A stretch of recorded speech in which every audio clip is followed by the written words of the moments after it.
Guys, dito tayo sa scale model natin. Short 3 residences located in Mall of Asia, Pasay City. Then ito po yung scale model natin. Ang project po natin ay mayroong 4 high-rise tower.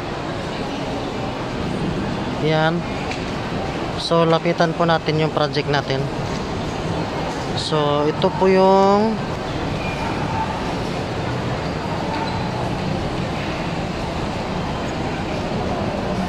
project natin. So ito yung tower 1. Yan.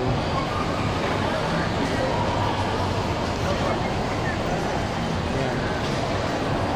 So dito yung tower 1 natin ito. Yan.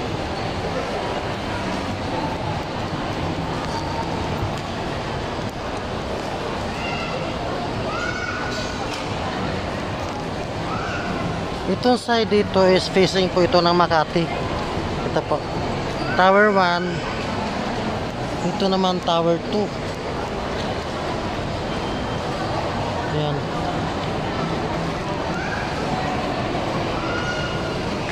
So dito yung likod nito, ito yung Makati.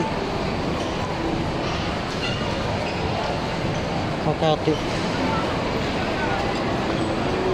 So ito na po yung RFO. May nakatira na dito. Ito namang tower 3, ito po. Tower 3 ito. Kung sa kabila, tower 4. Ito naman po yung facing na Mall of Asia. So sa gitna, mayroon pa siyang amenity, oh. So kagandahan nito, napakadaming swimming pool. Yan.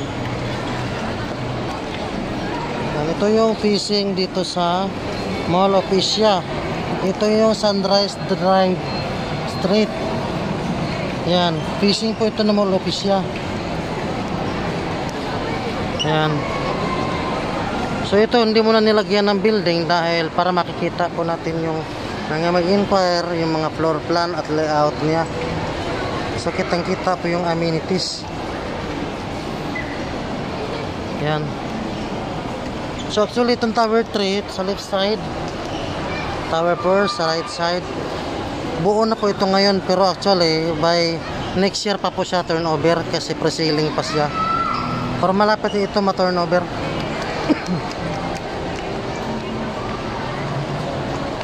Ayan po. Pinakamagandang project natin. Malakas po dito yung Airbnb staycation. So maraming mga nag-invest dito. Ayan.